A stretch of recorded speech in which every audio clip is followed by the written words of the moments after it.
Good evening, everyone, and a warm welcome from amerikahaus to our event this evening, A Marvelous Life, The Amazing Story of Stan Lee, a book presentation from Danny Fingeroth. We're really excited to host Danny Fingeroth this evening. He's a pop culture critic and historian and a former executive editor and writer at Marvel Comics. He will be discussing tonight with moderator Dr. Thomas Graven, who is an adjunct professor of political science at the Freie Universität Berlin, where he teaches at John F. Kennedy Institute for North American Studies, as well as an independent he works as a political consultant and author, and has written a lot on comics. Before I hand it over to Mr. Dr. Graven, I just wanted to let our audience members know that you have the opportunity to ask questions this evening. You can ask questions by posting them directly in the YouTube chat, or you can send them to our email address at event@amerikahaus.de. That's an America with K, event@amerikahaus.de. So with not much further ado, I will pass it now on to Dr. Graven. Thank you all for joining us and have fun. Welcome to all from me as well. As Joanna just said, I teach at the John F. Kennedy Institute at the Freie Universität Berlin. I teach American politics, and I also write about comics, but full disclosure here, I specifically do not write about superhero comics. I write more about comics that are now most often called graphic novels, which is a strange term. Strangely, the comics that we talk about today from the superhero genre, they are often called comic books, or in the American lingo, they're called comic books, but they're specifically not books. They're soft cover, they're small, but it's an incredible universe that we're going to talk about. And a footnote to my full disclosure: when I teach American politics and when I use comics, I can't escape talking about superheroes, because as Danny argues in his book, A Marvelous Life, The Amazing Story of Stan Lee, as he argues in this book, the superhero comics, and specifically the comics from Marvel, from the Marvel universe, they help to understand American popular culture. They understand, I quote, they help to understand the stories we tell ourselves to explain ourselves. So you can't escape talking about comic books, and specifically superhero comic books, and specifically Marvel comic books. And as Joanna has also said, Danny used to work for Marvel. But this biography of Stan Lee that we're going to discuss today is not an authorized one. It's not sort of a commissioned work by Marvel. It's independent, truly independent. And I am very excited to hear first Danny read a little bit from the book, and then have a hopefully spirited discussion with him about a number of things that come to mind when we consider Marvel comic books and the influence of Stan Lee on American popular culture. Without further ado, Danny, I'm looking forward to hearing from the book. So I can unmute myself now? Okay. Okay, can you hear me? Thank you, Thomas. Thank you for that great introduction. I hope that the panel lives up to it. But yeah, I'm going to start with reading an excerpt from the preface of the book. So I will do that right now.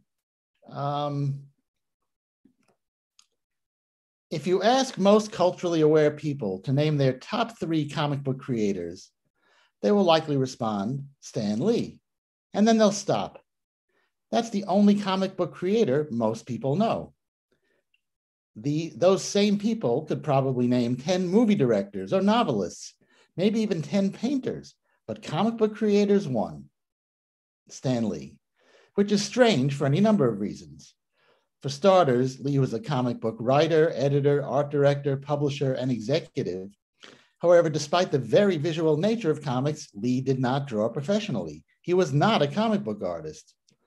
Also, while the characters he was involved with have become some of the most popular and lucrative entertainment franchises of all time, Spider-Man, the Avengers, the X-Men, to name just a few, Lee did not design the characters or draw their adventures. He needed artists to do that and collaborated with incredibly gifted ones to create Marvel's most famous superheroes. Lee's two most significant collaborators were Jack Kirby and Steve Ditko. You would think that as the men who partnered with Lee to breathe life into the characters and their adventures, they would be as world famous as Lee, wouldn't you? But they aren't. Beyond that, logic would seem to dictate that since Lee was associated with Marvel for more than 75 years, he must have been one of the company's owners, that every time a ticket for a Marvel movie was sold, some fraction of it must have gone to him. That, however, is not true. Lee was always an employee of the company, a well-paid one to be sure, but one who owned no percentage of any of the characters he worked on there. And yet Lee became the voice and face, not just of Marvel Comics, but eventually, whether he intended to or not, of comics in general. This fame was based originally on the long stream of success that Marvel's comics had from 1961 to 1970, when its most famous characters were created, when Marvel was part of the cultural conversation, along with James Bond, Kurt Vonnegut, Betty Friedan, Mickey Mantle, Muhammad Ali, and the Beatles. That's 10 years in a life that lasted more than 95 and a career that went for almost 80. To most people, Stan Lee is that spry, wisecracking old man of 1,000 cameos in Marvel's movies and TV shows. They're not sure exactly what he does or did, but they know he somehow was involved with Marvel in its earliest days and that he's adorable, like a charming, mischievous, elderly relative you see at weddings and funerals. You're not really sure how he's related to you, but he's always fun to schmooze with for a couple of minutes, and you walk away with a smile on your face.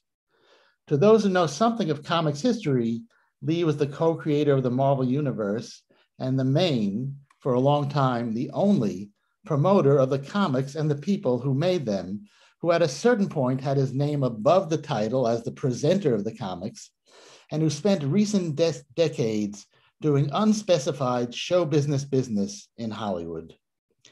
To many of those who worked for and with him, Stan Lee was a great boss, providing them with regular assignments, concerned about them and their families, and who inspired them to do their best work.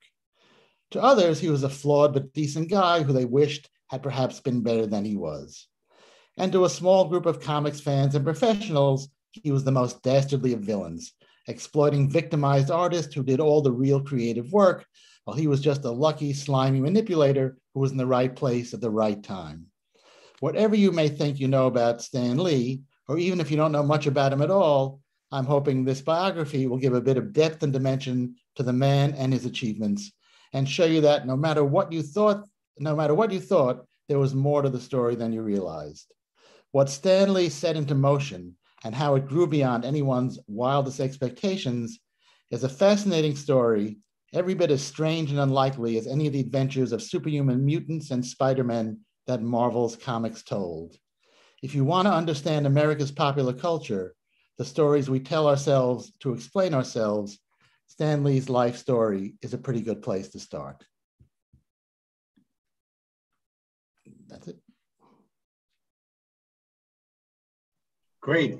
Thanks so much. The listeners, you may think that Danny and I coordinated this, that I used a quote from that particular section in my introduction. We did not. It was a quote that I thought was very striking because it explains the significance of this universe that was created or co-created or instigated by Stan Lee. Danny, you've mentioned the big controversies about creative ownership and about commercial ownership, the rights, right. And the rights to the creation and the rights to the royalties. We'll get to that, but I think we should start talking a little bit about that crucial period of the 1960s.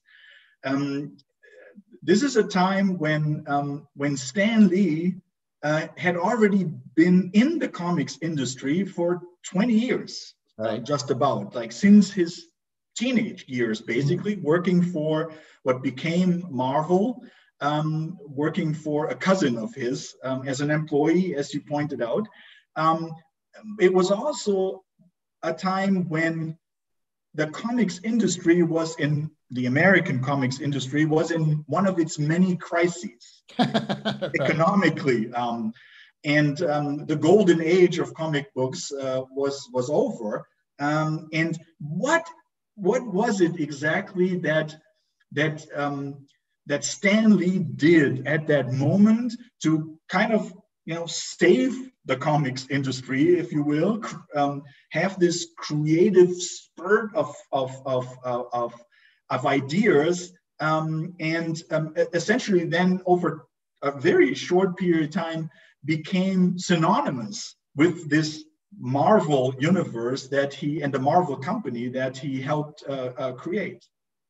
Wow. Okay. In 25 words or less? Is that?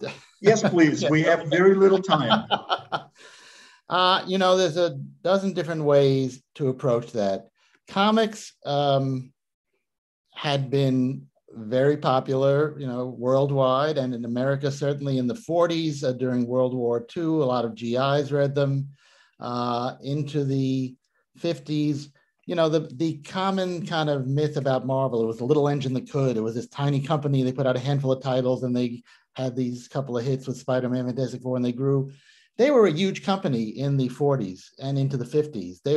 Stan Lee oversaw a staff of editors, writers, artists, colorists, letterers, putting out about 80 monthly titles up until 1957, when for various reasons there was a big implosion, partly due to the crisis in distribution, partly due to competition from television, partly due to very negative publicity brought to comics by people like psychiatrist Frederick Wortham. So Marvel then did become this tiny company that Stan was desperate to get out of, as anybody would be, because really there was a level on which he only stayed employed because his cousin Martin Goodman owned the company, and would have felt too guilty going to family gatherings if he had actually let Stan go. And so superheroes had flourished in the 40s, died out in the late 40s, started to come back through a DC Comics. An editor named Julie Schwartz and some other people had revived The Flash, Green Lantern, the Justice League, and those were popular. And depending on which story you believe, it was either Martin Goodman or Jack Kirby who decided to try superheroes again. Interestingly, Stan never takes credit for being the person who said, let's do superheroes. This is a kind of a pattern with Stan's life I found interesting. It's not so much that he would take credit for things, although he did that, but it's that he would ascribe the credit to somebody you wouldn't think likely. He would say, oh, this thing that we did, I didn't make it up. I was copying something I read when I was 7 years old, as opposed to, say, something I saw in EC Comics. That's a very interesting kind of pattern. But somebody said, the most commonly told story is that Martin Goodman, the publisher and Stan's cousin, saw that DC's superheroes were doing well in their revival. Let's put out some superheroes, which Marvel had not done in a big way for, depending on, at least since the 50s. And so they tried something called Dr. Droom, which kind of always gets written out of history, that wasn't very successful. But then, of course, the Fantastic Four came out. And shortly after that, the Hulk and Spider-Man, Iron Man, all those and there was something about the approach to the characters having to do, of course, with Jack Kirby's skills and Steve Ditko's skills and the Marvel approach, which was to add a touch of realism. most superheroes had been pretty cardboard characters. Superman was the sole survivor of the planet Krypton. And you think, well, that would be a great source of stories to have his angst about, being the sole survivor. But he sort of forgot about it for the first 20 years of his existence. Batman, of course, had the great trauma of seeing his parents killed in front of his eyes, and they would refer to it once in a while, but somehow Stan and Jack and Stan and Steve, and I think Martin Goodman's in there too, and Stan's brother Larry Lieber, they figured out, okay, plot is great. People love intricate plots. They love exciting stories and twists and turns. But what people really respond to is relatable human emotions and responses to situations, and so Marvel kind of halfway stumbled, halfway purposely found their way. They, that's a very long answer, so I can pause there because there's a lot more to it. But I know you want to ask more than one question. Yeah, thanks. But I want to stay with this for a little bit. I actually want to ask a follow-up question because there's, I get, you make this more realistic. You ground these superheroes a little bit, angst, anxiety, right. that gets into those stories. I guess that has also to do with the time that happened, that particular moment in time. Did that have an influence? Did Stan Lee's personal upbringing, his own biography, have something to do with coming up with this idea? Make these characters more real. Ground them, go into sort of everyday American life, into high school in the case of Spider-Man. And then lastly, also, does this have to do with what is this particular form that this takes when it comes to Stan Lee's input? Because as you said in your introduction, in the reading from the preface, he did not draw. That was Jack Kirby, Steve Ditko, and others. So, what was his particular input in the creation of plots and so on and so forth? Well, to go back a little bit, not unlike Will Eisner, who, of course, was a pioneer in comics in at least two different eras, in the 40s with the Spirit, and then in the 70s and onward with the modern graphic novel. Stan did see, and I think Kirby did too, saw potential in comic books to be more than just throwaway children's literature. The nature of what they did was they had to churn out a lot of stuff. So there wasn't always time to indulge that. But I think there was a couple. So because one thing that made him realize this and made Eisner realize this was they started getting letters from older readers, from people who would, in their 20s and 30s, many of them, very highly educated, with, who were teachers or had doctorates in various things. I'm thinking specifically of Roy Thomas and Jerry Bales, who were kind of some of the originators of modern comics fandom. So he realized, okay, there's people who read comics in the 1940s and 50s. They've grown up. They're still interested in comics, which nobody ever predicted. Everybody always thought you'd read comics for a couple of years in your childhood and then move on to whatever else. So he saw there was an audience that could appreciate that.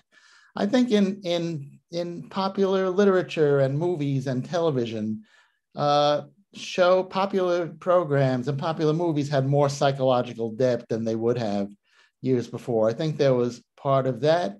And I think in a certain way, on a more practical or economical level, if you could write DC, you'd buy a DC comic, you'd buy a Superman comic, you'd buy a Flash comic, there'd be 2 or 3 stories that would start, begin, and end in 6, 7, 8 pages. That's a lot of stories to have to make up. If you can extend those stories by putting in more characterization, it's a lot fewer stories you have to make up. But not only that, you can embroider them and embellish them and give them subplots and give the characters emotion. So it was this interesting mix of forces, partly having to do with Stan. In a way, he was on his way to burning out. He was not even 40. He'd been doing this for 20 years. It was comfortable. It was a very kind of velvet line trap. He was in a comfortable position. He made good money. If he wanted to make more, he'd assign himself freelance writing work. He got to work with a lot of interesting, creative people, and he had a house in the suburbs. He had some. He came from a very difficult background. He came from a very poor background with certainly a father who was a very harsh, difficult personality and couldn't make a living. So Stan, like a lot of Depression era kids, there's a couple of interviews. Excuse me, I have a poppy seed in my it's live, folks. You get to see me take a poppy seed out. It was a sesame seed, actually. A couple of times, Stan would be interviewed, and I've read and seen these interviews. And the interview would say, "Well, what made you, get started in comics?" And Stan's response was, "Well, I had a family to support." Holy cow! A lot of people would have said, well, it was a depression, everybody had to chip in, and so I did my part. You hear that? But Stan said this thing. Stan says, I had a family to support. So at age 15, 16, 17, 18, he felt the responsibility to support his mother, father, and his brother. I think if you explore it, I think they did have some help from some well-to-do cousins, but overall, talk about great power comes great responsibility. I think that comes directly from Stan's childhood. He had a daughter who's alive, but he and his wife had another child who died, I think, at less than a week old. And that's a very profound loss. And I think, I think that sense of loss, nobody gets out of life unscathed, but a profound loss like that, I think really, he rarely spoke about it, but I think it had a deep effect on Stan. And I think, he loved, right? If you know him from the cameos or you know him from his appearances on talk shows, well, he's, everybody's favorite, joke spouting grandpa, and nothing is serious and everything's fun and everything's a game. But I think there was a side to him that was that new sadness and new loss, and with the inspiration of his artistic partners, and very often with them co-plotting or fully plotting, and we can get into that. That's sort of the nature of collaboration. You can parse it out into who gets 10% credit or 20% credit or who gets X amount of dollars. And those are all valid discussions. But somehow or other, the combination of Stan and these other people made these characters and universes that we now know, 60 years later. Yeah, that gets us to that to the very heart of this controversy when you mentioned this creative process as one that is hard to entangle. You can have contracts, but it seems as though the various artists, not all of the artists that Stanley plotted with and wrote dialogue for and so on and so forth, not all of them came to have kind of a love-hate relationship. There were many simply professional or friendly relationships, but specifically the two artists that we have mentioned, Jack Kirby and Steve Ditko, came to leave Marvel, come back, and have a relatively contentious relationship with Stan Lee over decades. which is only in part about who gets royalties, because as you mentioned, they all were employees. And so the royalties would naturally sort of go to the company, and they were paid for their actual work. But it came to be a discussion about who actually created the characters, who plotted the stories, and even who wrote the dialogue, or who would have preferred to write the dialogue and was never asked because Stan wanted to dominate this discussion. Now we have here an interesting, for me, sort of from a perspective of European.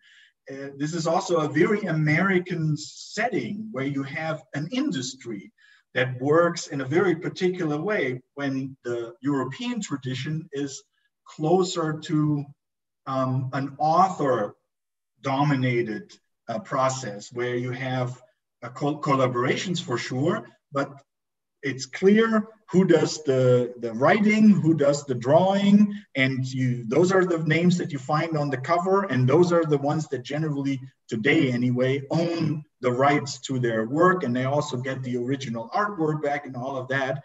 The American experience, and you mentioned this many times in the book, there's labor conflict. The people struggle about the working conditions and so on and so forth.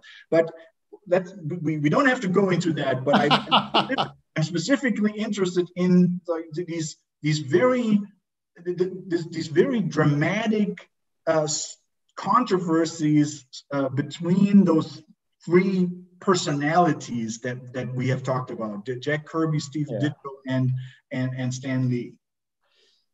Well, again, this is just to open one's mouth and talk about this stuff, invite controversy, which is good. People maybe will buy the book to tell me what a dope I am. But I submit Stan had a unique position. He was the editor-in-chief. They didn't call it that, but he was in effect the editor-in-chief of the Marvel line. Timely, Atlas, had different names over the years. He was the head writer. He was the art director. And he was, although it wasn't always a close relationship, he was a relative of the owner of the company, which many people in that company were. I mean, Stan was not alone in being related to Martin Goodman, working either at Marvel or its larger overall company called Magazine Management, which put out non-comics magazines of various sorts. So Stan's word, was the final, I guess it was possible in theory that somebody could go to Martin Goodman and complain to him, but in general, Stan's word was the law. So in that way, he became the auteur. So, and this is, somehow this has popped up a lot lately, at least in my hermetically sealed, social media about, well, all he did was put the words in, because Kirby, might have plotted most of it, or Ditko might have plotted, and all Stan did was put in the words. Well, those words, as someone who was 8, 9, 10, 11 years old, holy cow, those words meant, I can't put a percentage on it, but without those words, there would have been lovely pictures and interesting and fascinating characters. But he didn't just put the words in, because his words were very appropriate and very moving. And if you want to say, well, those are words for a 10-year-old, well, guess what? The audience was, it was wide, but it was for the 12-year-old in all of us. And also, and again, I'm not saying this was fair, right, or admirable. But if Stan had a different idea for the story that Kirby might have plotted, he would tell Jack to redraw it. And then Jack would, of course, leave in a rage, because Marvel was a cheapskate company. So it wasn't like he said, Jack, redraw this and we'll pay you for redoing it. So it was a system designed to create friction. But out of that friction came these characters and these stories.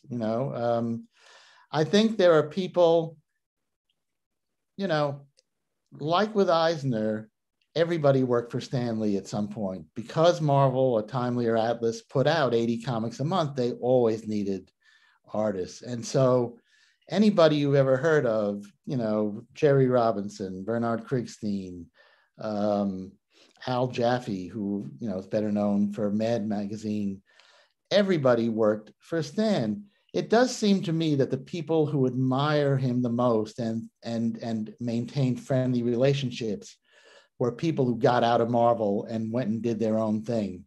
I think they sort of realized, I like Stan. He's a talented, smart, funny guy. I love having dinner with him, but 10 years of working for him, and they did last. Jaffe and Robinson literally worked for Stan for 10 years, and sort of, and what you could look at as a negative became a positive. It's kind of, Stan pretty much, once he trusted somebody, let them go off on their own. And so Jerry Robinson, Al Jaffe, basically, my understanding is that Stan looked at their first couple of jobs, said, fine, now go, churn out a lot of pages. And a lot of those pages were great, or certainly, at the very minimum did the job that they needed to do, and often much more than that. So now, why did Stan feel the need to be, this is, again, complicated, goes to what's called the Marvel method and how the stories were created, who did the bulk of the plotting, who, I think Stan partly financially wanted to script the stories, but in a large part, at some point he realized that he had something with Marvel and he wanted that control. But it's an interesting ego thing, because there's, and again, everybody's got their own individual point of view. There's a story that's in a graphic novel memoir by Dick Ayers about who was a Marvel longtime artist, penciler, inker. And it talks about a Sergeant Fury story where Dick did the bulk of the plotting, which is interesting because that would sort of indicate that he didn't do the bulk of the plotting in the others, that maybe it was at least a collaboration. But this one particular story, he did the bulk of the plotting. And his wife says, Dick, you can't just, let Stan not pay you anymore and take credit. You have to go in and confront him, as one's wife, as one spouse will do. Those of us who have spouses know that sometimes there are those kind of conversations. And so according to Ayers' graphic memoir, he goes and says to Stan, I plotted this story. I should get credit and I should get extra money. And Stan's response, and again, this is all filtered through Ayers' memory, is not what you'd expect. Because you'd think most people would say, fine, take credit, but I'm not giving you any more money. Stan says the opposite. Stan says, sure, I'm glad to give you more money, but I'm not giving you credit. Well, that's in somewhere in the guy's ego. It also indicates to me that there was probably some similar arrangement, that the raises that the artists got were probably based on their plotting the stories as well. There's no written record that I know of. That's hard to prove or disprove. But yet Stan, whether it was purely an ego thing or whether, it's hard to say that in 1965, Stan was imagining that having his name as the sole writer of an issue of Sergeant Fury would make any difference to his future in Hollywood. I find that hard to believe. But somewhere, and you hear just as many stories about him being generous, as you do. It's a funny. I have a personal anecdote that from just maybe, well, actually, it's from 1995. So I guess it's not that recent. So. It was in 1995. I was things had kind of gone into upheaval at Marvel. I was looking to get out. And so I took the opportunity to take a business trip to Los Angeles. Some of you may remember the Spider-Man Holodiscs. I went there to supervise the shooting of the special film for the Holodiscs.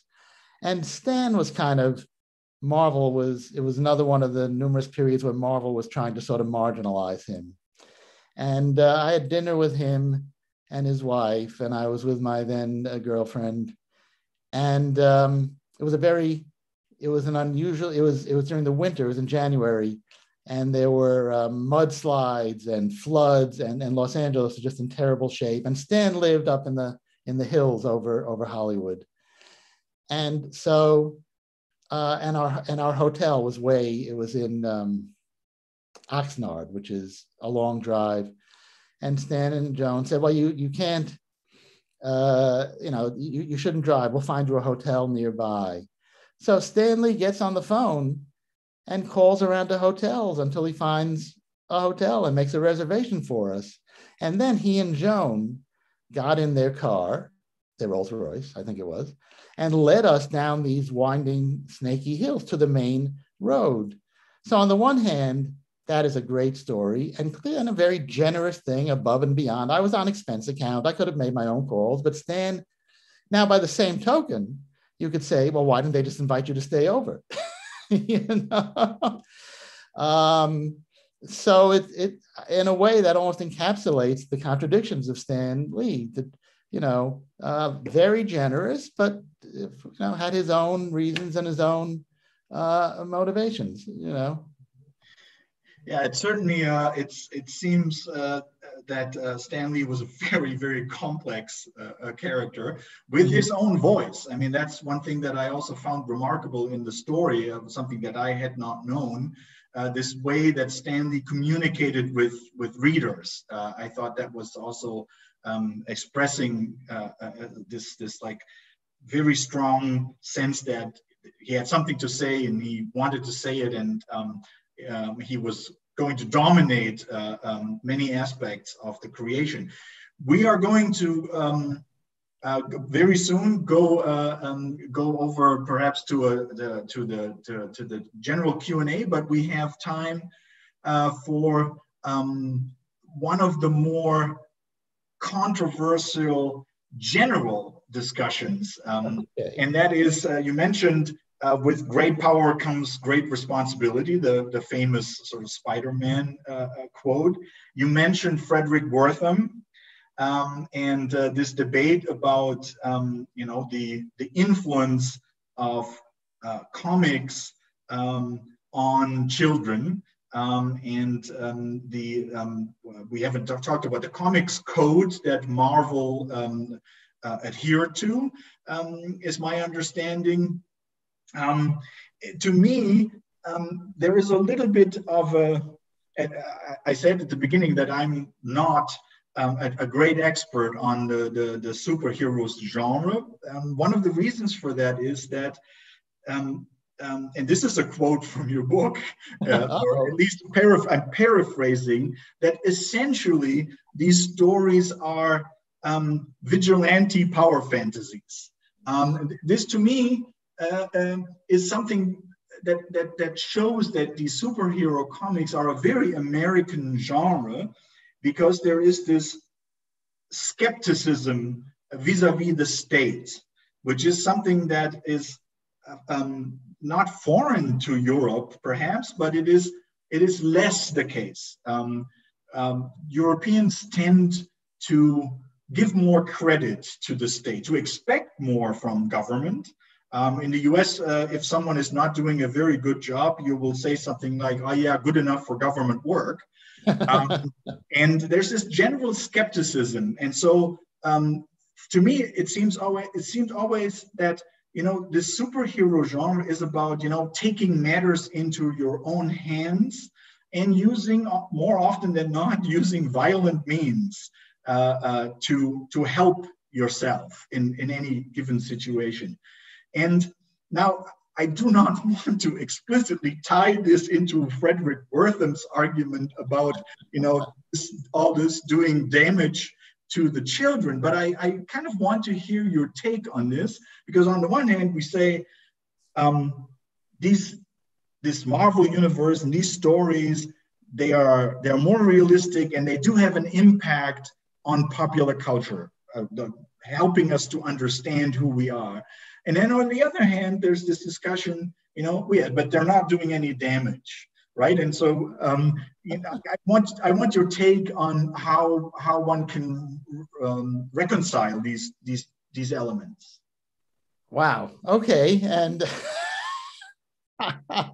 well, it's out of print, but you can still find it. But I wrote a book very much about that topic called Superman on the Couch: What Superheroes Really Tell Us About Ourselves and Our Society. came out in 2004, went through 5 different printings at Continuum, which then became Bloomsbury. So you'll get my longer response and I guess a less, an earlier, maybe less elaborate. I would say that what you've just said is an adult point of view. And with all the good and bad that entails, I think superheroes were originally intended for children, although, as we said, many adults read them, but they, certainly the early ones, but even they were not intended to stand up to scrutiny like that. They were fantasies the way Greek myths or Norse myths or Bible stories or anything else is meant to inspire. They were cautionary tales. They were rollicking fun adventures. So however, having said that, it is a fantasy of, and I think that's the key word, is that it's a fantasy. Clearly, as we've unfortunately seen throughout history, when people do take the law into their own hands, it does indicate some kind of breakdown to some degree or other, and it is a critique of the institutions.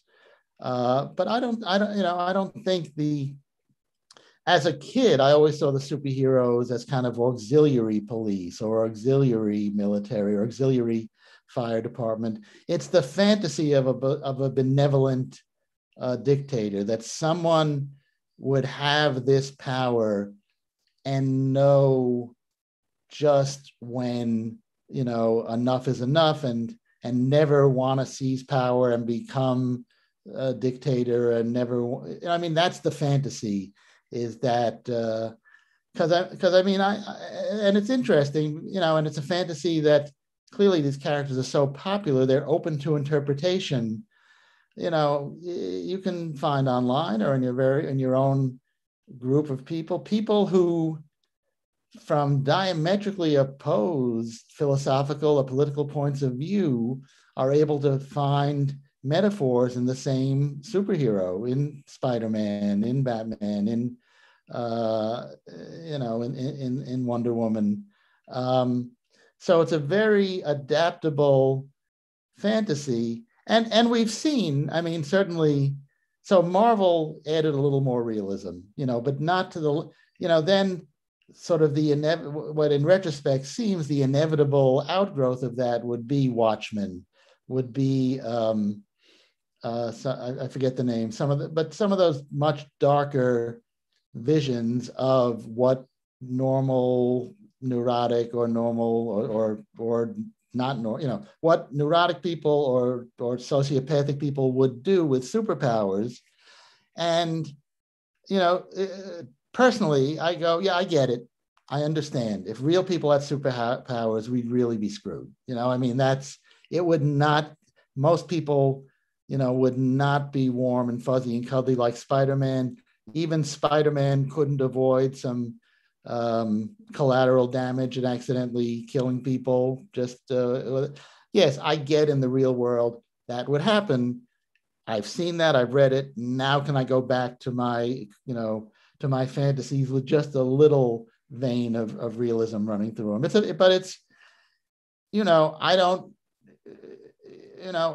But certainly there are people, when you get to characters like the Punisher or Venom, if you know those characters, that are really villains who just happen to be, considered heroes because they have their title above a logo with their name in it.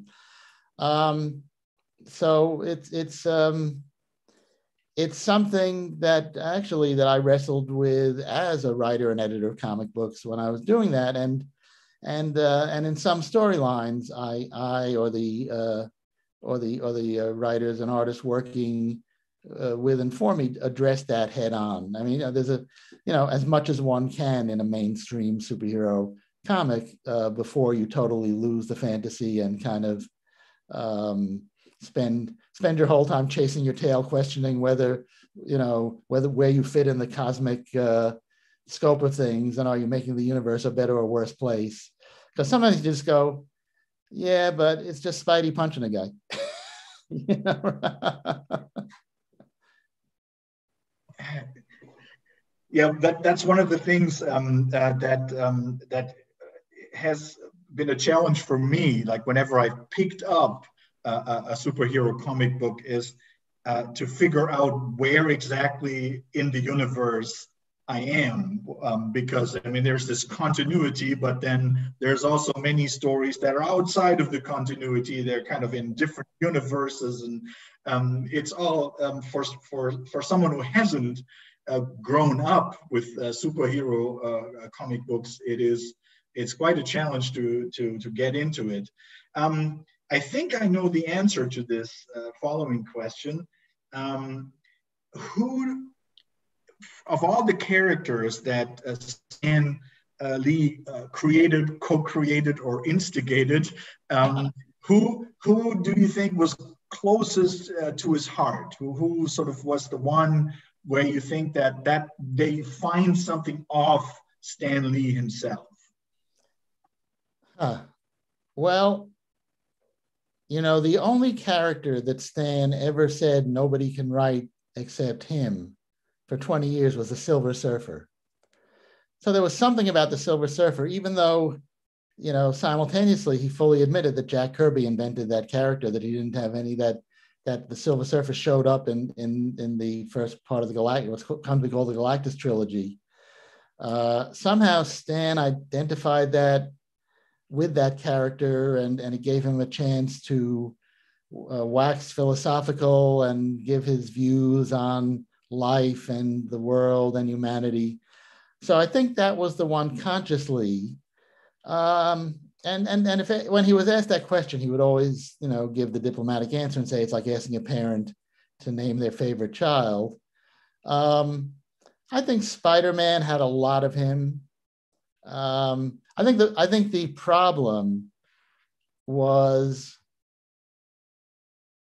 that he shared characteristics with both Kirby and Ditko. So while you could certainly make a case that, say, The Thing is a Jack Kirby character, I think there's a lot of Stan Lee in The Thing also. The same thing with Spider-Man. I think that's what collaboration is, where the lines are very blurry and they aren't even lines. They just kind of mesh and their molecules mix. So these characters, you know, but in a certain way, I think J. Jonah Jameson, the publisher of the Daily Bugle, I think that started out as Ditko satirizing Stan. And I think Stan went along with the joke because I think Stan was well aware that because he was a bigger than life, because he liked to be bombastic and bigger than life, he got that. But I think Stan also used it to satirize Martin Goodman. So I think in a certain way, Jonah Jameson, especially when he did it with Ditko, was almost the closest thing to Stan modeling a character after himself. I had that answer right. It's like that's what I thought you were going to say about the Silver Surfer. So I'm kind of proud of myself that I guessed that right. Even though, as you said, and I had forgotten about that, that's really Jack Kirby's creation. But of course, you know, helping to write the dialogue or writing the dialogue, that gives the character life. It's right. It's not just the imagery. There are a number of questions that I have, but I think if there are questions from the audience, I will turn it over to Joanna. There she is.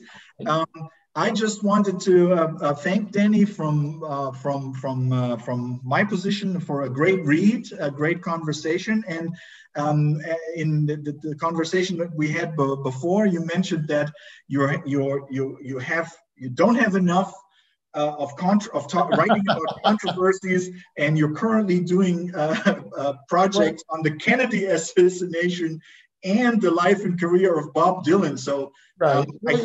Yeah. I'm sorry. we have to wait for a German translation of your book about Stan Lee. But for those that are interested, the Stan Lee book, obviously in English, is available. The Superman on the Couch book is in libraries, and we're looking forward to learning more about the Kennedy assassination. Yes, really. Well, by the way, if this is your idea of a good time, I did the audio book on the Stan Lee book. So if you like audio books, I do, and you've enjoyed this mellifluous delivery, then imagine 14 hours of that in your headphones. Well, I cannot wait to take a long cross the country drive in the United States. It's like we've been missing out there for too long, and that's a book. That's an audio book that I can imagine listening to. That's from me. I'll thank you again. Thank you so much. This was great, wonderful, very thought-provoking questions. I appreciate that. Thank you. Appreciate the time you're taking to answer them. And I turn it over to Joanna. Also from our side, thank you so much. It's really enjoyable to listen to you, Danny Fingeroth. We have a question that we received via email, and he asks, how long did it take you to get all the background information that you needed for your book, and how did you proceed? Oh boy. Well, again, there are other biographies of Stan that people may know about. So I think what I bring to it, there's a lot of great scholars, historians, theoreticians, critics. I bring, having worked in comics for my whole career, and specifically at Marvel for close to 20 years, and working with Stan and being a colleague, but never considering myself part of his inner circle. I was friends with him. We were fond of each other. So I think I bring an insider knowledge and a certain amount of objectivity. I know there are those who contest that, but many people seem to think I succeeded at that. So in a way, I've been researching the book since I was 6 years old, right? I mean, there's a certain level on which, just being a comics reader and a comics fan, and I've been thinking about this book for a long time because for obvious reasons. I mean, sort of goes back to what I read in the preface. Stan Lee is the comic book person that most people know and might be inclined to read or even buy a book about. So that was definitely a consideration. And also because Stan started his career in 1940 and kept at it till literally the day he died, in 2018. So there was a lot to sift through and a lot to investigate, and I've been thinking about it for a long time. And eventually I did an elaborate proposal. Between signing the contract for the book and delivering the book was about 2.5, 3 years. So I'd been to his archives in Wyoming, at the University of Wyoming. There's hundreds of boxes of his material there. I interviewed a lot of people. I had access to a lot of people, having worked with them in the business.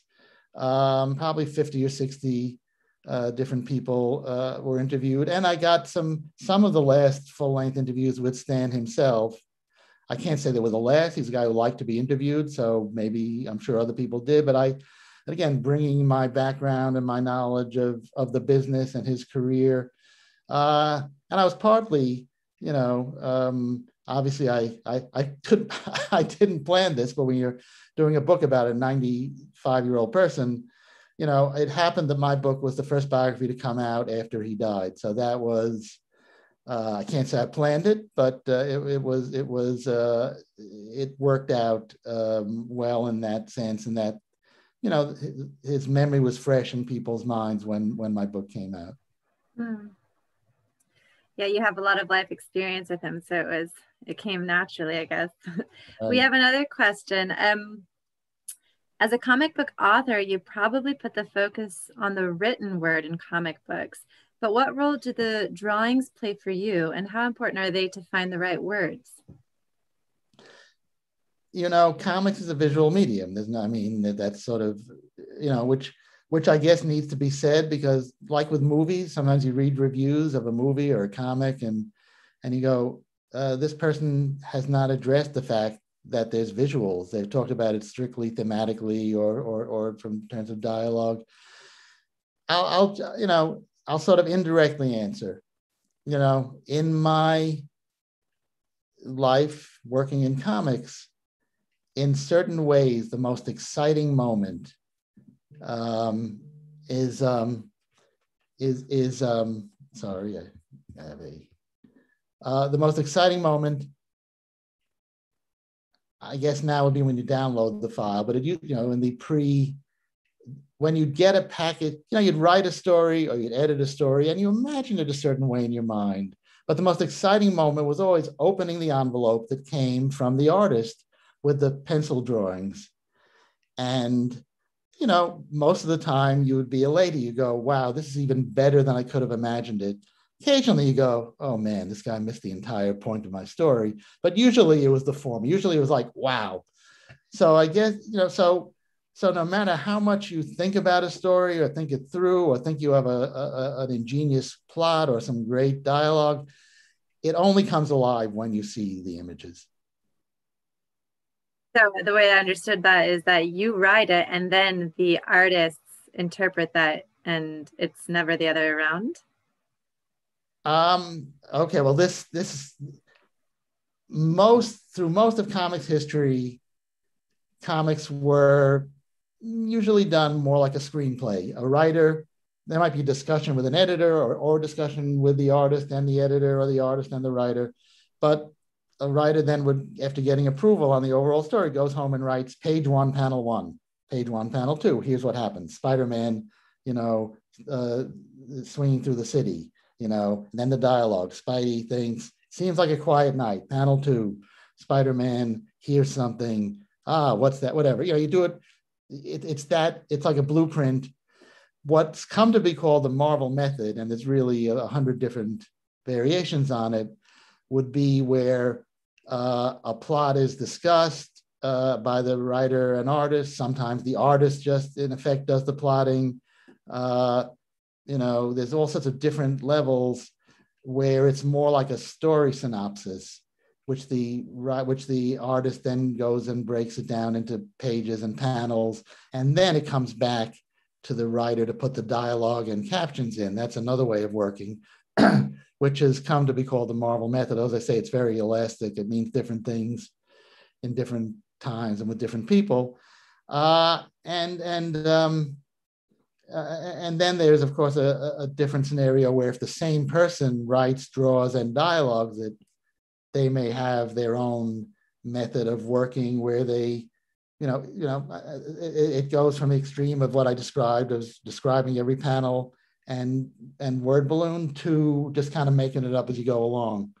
So that's the great thing about comics is how democratic it is that, to make a movie, even now with everybody having, a movie camera in their phone, you still need a certain amount of technological skill and experience to make a movie that looks like something people want to watch, and to edit it, you need equipment. But to make a comic book, you just need a piece of paper and a pencil. I mean, that's, then it's just a matter of relative amount of sophistication and distribution. But if you just want to make a comic, and for distribution, we have the internet. You don't even you don't need printing presses. You don't need trucks. You just need an internet connection. So it's really, comics are that's the one of the many great things about the medium. Thank you. We are running out of time, but I'll take another question. You talk about the appeal of the fantasy side of comic books, but how much do you think this bleeds onto American culture to create change? Wow. I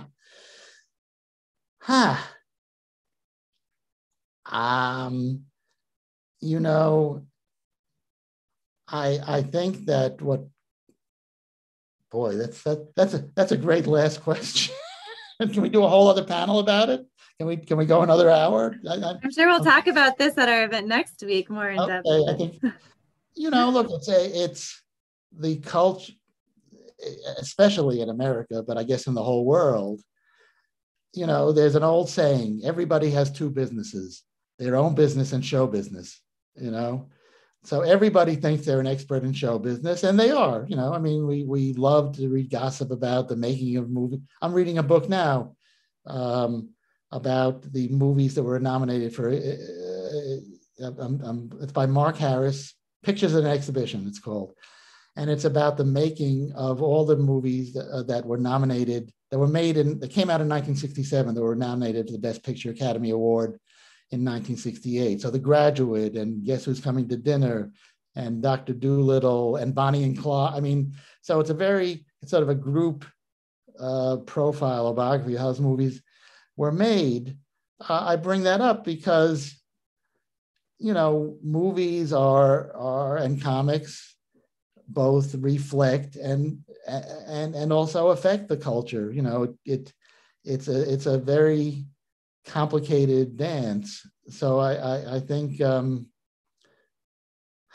that's, I guess that's a question that could and is the subject of books. So it's a symbiosis, where they're just constantly, again, especially because we live in such a media saturated age, they just constantly influence and change each other. Absolutely. Well, thank you so much. I'm sure we could discuss for ages on end. But also to you, Dr. Graven, thank you so much for your wonderful moderation. Thank you, Danny Fingeroth. Like I said, it's so enjoyable listening to you and your storytelling. I want to let everyone, all of our listeners, all of our audience members know that Danny Fingeroth will be moderating another event with us next week on Thursday, the 17th, June 17th. We are going to have a lot of really exciting comic writers at that event. So please take a look at our website, follow us on social media for further events, and also don't miss and check out, of course, for the book cover. There's the book. Yes, thank you. That's my main lesson from Stan Lee: is always be selling. Absolutely, definitely get yourself a copy of the book. We hope that there will be a German translation soon, but yeah. Like I said, also the last thing, don't forget to check out our comic exhibition, this incredible comic exhibition at the amerikahaus. Right now we have over 180 original drawings. It's a great exhibition. We are open throughout the week from 4 to 8 p.m. and on the weekends longer. Check out our website and our social media for that information. And thank you so much for joining us. Thank you. Everybody stay well. Thank you very much. Thank you. Thank you. Bye-bye. Bye.